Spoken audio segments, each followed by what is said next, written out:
tālāk, kur tad ir tas īstais cilvēks, kas stāv uz zemes un kas ir pamatā visam. Pa viņu mums it kā nebūtu nekādas filmas, nu, it kā vajadzētu uztaisīt filmu. Sākām meklēt, tā ideja radās un nedod mums mieru ar Tālu Margeviču. Un laukos tas pat tālu, tas mēs bijām slīgi, tur kaut kā eju atrod laukos, kur tur, kā tur sāksim ar priekšpilsētu. Te var Rīgas nomalēt, kaut kur var kaut ko redzēt, un pie zemes, kur tie paši cilvēki, kas, nu, kurus mēs nekad neesam apskatījuši. Un sākām skatīt tās priekšpilsētas ieliņas. Un tad Tālvalds atcerējās, ka viņš ir kādreiz Šķērsielā tur dzīvojis, mēs aizbraucām apskatījāmies un ieliņa bija tāda kompakta, visu varēja redzēt, visa darbība notika pagalmos uz ielām.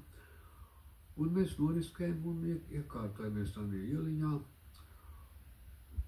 Vienu dzīvokli noīrējām, tur atstājām aparatūru, paši tur kādreiz arī palikām un sākām ar viņiem kopā dzīvot un skatīties, kas tas ir, jo scenāriju var uzrakstīt, bet neviens jau nezināja, kāda tā iela. Vienkārši, nu, papētīsim, kas tas ir.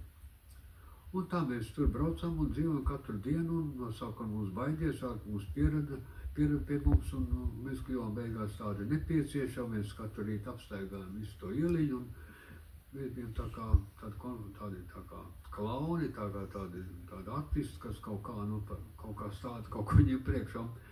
Un mēs ļoti tā iekļāvāmies arī dzīvē, jo viņi mums uzticēja. Tā laika mēs mums ir tomēr tāda kontaktu tāds. Nu, vienkārši mēs kaut kā ar tiem cilvēkiem saradām ļoti un sākām, viņi pie mums pierāda, un mēs viņiem pierādām, un tas, kas viņiem dzīvē notika, to mēs arī filmējam. Un bija cilvēki, kas baidījās, un tā, un mēs uztaisījām to vienu filmu, visi uztaisījām.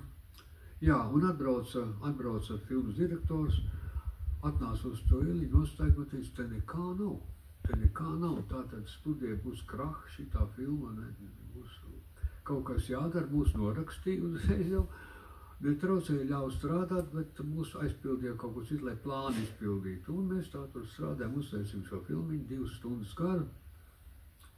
Un tad, kad mēs to filmu gribējām nodot, neviens nenāca skatīties, jo teica, tur jau nekā nav. Jo tur kaut kāda iela, tur kaut kāds, kam tas interesē, un tā nekas nav.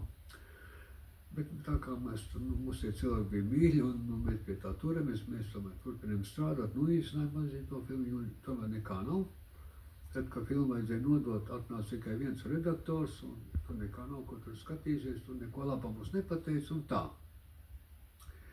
Bet filmā vajadzēja plakātu, un plakātu mēs uzaicinām Ilmāru Blumbergu, un Blumbergs noskaties un pateica, bet veči, te kaut kas ir. Un tad viss pēkšņi teica, jā, te kaut kas ir, un sākās otrādi, un kaut kas arī filmā bija, un mēs to filmu uztaisījām, un miers un dieviņš, vairāk neko.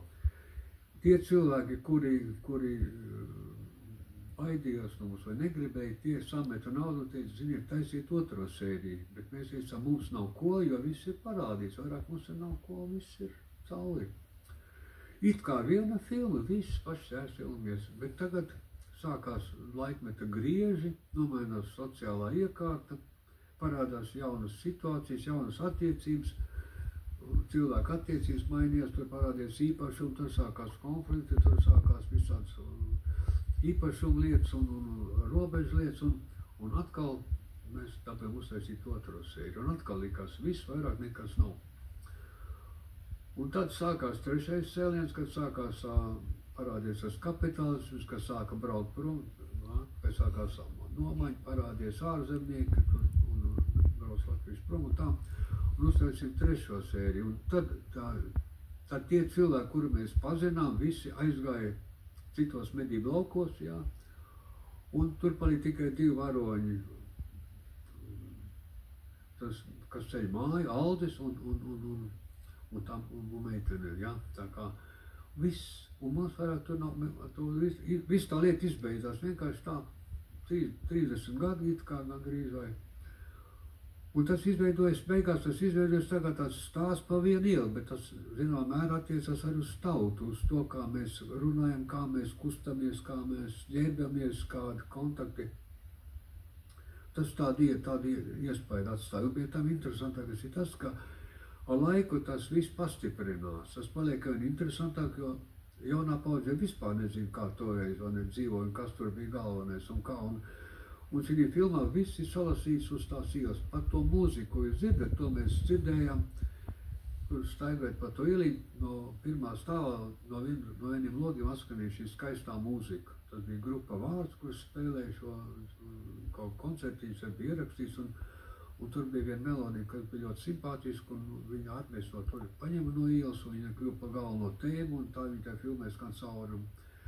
Var sakot, tā ir tagad, ziniet, tāda vizuālā tautas vēsture, tautas daļa man ir tā dzīvoja, tās attiecīgi kaut kur nomalē, nu tas tāds gabals tāds ir, viņš radās, tā nejauši, tā it kā nenokā.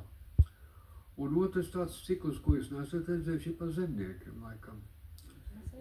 72. gadā bija jāuztaisa tāda filmiņa apcirkt, mēs uztaisījām to filmu, un tā filma bija domāta kā reklāma filma, bet mūs viņu iznāca uzfilmēt kā tādu tā lauku noārdīšanas filmu, tā iznāca faktiski sakot.